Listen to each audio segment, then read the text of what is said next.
Welcome to Abuse Exposed, a podcast about the secret of abuse. Each episode, we deliver intriguing Christian and personal experiences on abuse and how to overcome it. The content is not intended to be a substitute for professional mental or medical advice, diagnosis, or treatment. Always seek the advice of your physician or other qualified mental health provider with any questions you may have regarding a medical or mental condition. Now, here's your host, live from Texas, ISpeakMotivate. Hello. This is ISpeakMotivate, and I am very excited to be with you all today. This is episode 39 of the Abuse Exposed podcast. See, you guys, I'm getting better with knowing the episodes now, but because I'm looking a little bit before to kind of catch myself. Now, this podcast is about exposing the pain of abuse, breaking down those stereotypes of abuse, as well as building a community for us. Because a lot of times we feel lonely in these abusive relationships, and we just feel like no one will understand. But by having this community, at whatever stage you're at in the abuse, which is being a victim, a survivor, or a thriver, we can assist each other day by day and learn from each other. So always comment in the comments, always share and subscribe so you can get more. Now, we've been doing this session or kind of segment called Quote of the Day. And the quote of today is brought to you by healthyplace.com. When people treat you like they don't care, believe them. When people treat you like they don't care, believe them. This quote really stuck out to me because a lot of times we give people second chances that end up being the 1,000,000 chance, just 2 months down the road. Okay. And we're like, forgiveness. We'll forgive what they do and move forward. We forgive what they do and move forward. We forgive what they do and move forward. And then we realize each time we're feeling worse and worse and worse about ourselves. And the reason why? It isn't because we forgave them. It's because we maintain that toxic relationship. We can forgive without staying in that toxic relationship. And I feel like we feel like staying is one and the same with forgiveness. In order for me to truly forgive their behavior, I'm supposed to take all the toxicity.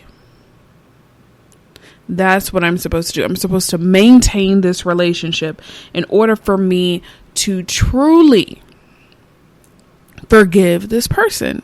And that's a complete misconception, that we need reconciliation instead of just forgiveness and moving on in our personal lives, removing ourselves from the toxic environment. Because you know what? Each day it destroys us more and more. And we just need to start believing these people.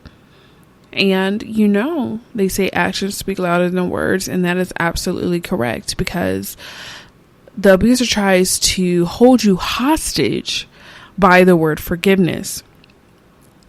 And their definition of forgiveness is, let me do everything demoralizing to you and you still stay. That's their definition. And so when you're like, you have enough, you're done, I'm not dealing with this anymore, then they try to get you on a guilt trip. They try to victim blame, victim shame, saying, especially if you have any type of religious background, it'll be, I thought that you were a Christian. Oh, I thought you were a Muslim. I thought you were whatever. Aren't you all taught to forgive? You're not a good Christian. Like, I really was going to get into the Christian faith with you. I really was going to get into the Muslim faith or whatever faith with you. But since you're doing this, you can't even forgive, then I don't want to be a part of this relationship. So they try to flip it on you like you're the person in the wrong and just gaslighting you. And then you're actually considering it like, wow, am I truly showing my Christian values? Am I truly being the person God wants me to be? So you're second guessing yourself because now they're trying to bring something close to you, which is your relationship with Christ, and which you really have to watch out for those type of people, because they will use any value close to you, politics, religion, any type of group that you're in, charity groups, anything to make sure that abuse continues. And they may even say sorry. But that sorry is just so that they can create an anchor in your life and make sure you don't go anywhere. So it's truly not an apology full of empathy and remorse. It's just a means to an end to make sure they can maintain that control, because they feel as if they may leave, and then what does that mean for them?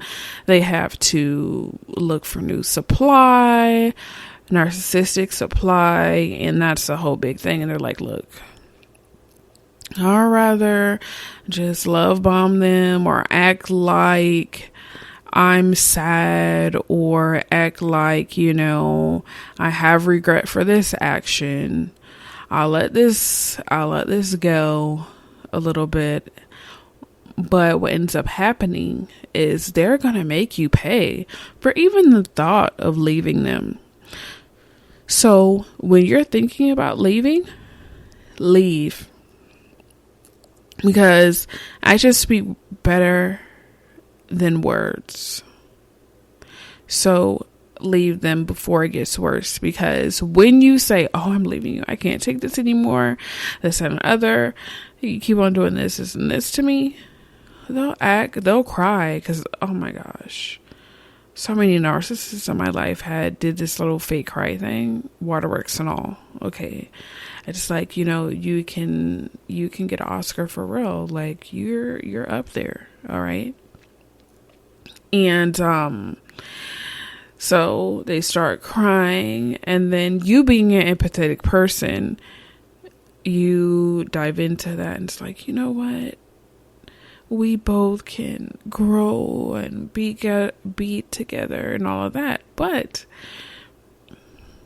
once you switch on that, oh, I forgive you, meaning to them, yes, I can break your boundaries and you still move forward in a relationship with me.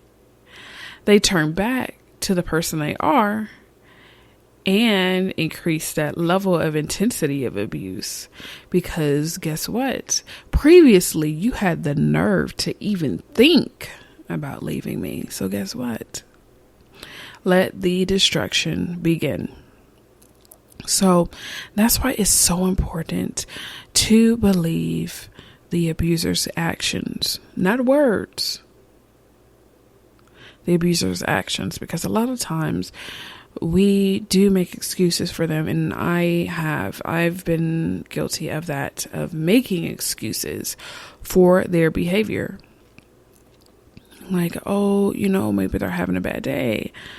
But then the bad day ended up becoming a bad week, and then bad months, and then a series of months, then a year, then years. It just increases, and then you're wondering why you're dwindling away to nothing and feeling weak. It's because we're associating forgiveness with staying in that toxic relationship. This is why we have to believe them. Definitely start believing these actions in the beginning. And what we're talking about, healthy boundaries. We know our healthy boundaries. We write them down. We repeat them every day. So they're in our spirit. So when someone goes against them, we can, okay, we're cutting this relationship off. It's not benefiting me in any way. I must move forward to me. Just moving forward, because this is the thing. We're not in control of what an abuser does to us. That is not our fault. But what we can control is transitioning out of that toxic relationship. And again, this must be in a safe way. So you get out there as soon as possible, in the safest way possible, which is why we have the domestic violence hotline and things like that. People that are trained with resources to assist you in that situation, even if you can't call. It is the hotline .org, where you can go on and chat with them in case you can't speak around your narcissist and they're around there all the time. And they don't give you privacy, because a lot of times they don't. Whether they want to know every move you make, so that they can sabotage you in the future. So when we get out of an abusive relationship, it's so important for us to believe these actions of people, because we don't want to end up in an abusive relationship with a different face. So that's the reason why it's so important for us to heal and really make sure we follow the quote, when people treat you like they don't care, believe them. Believe them. Take it as the honest truth, because you know what? It is. They don't care. They seek to destroy. And it even says in the Bible, the devil comes to steal, kill, and destroy.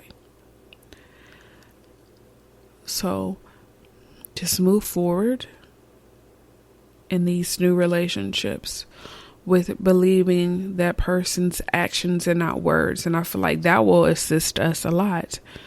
Because again, we can't control this person's abuse. They're going to be abusive.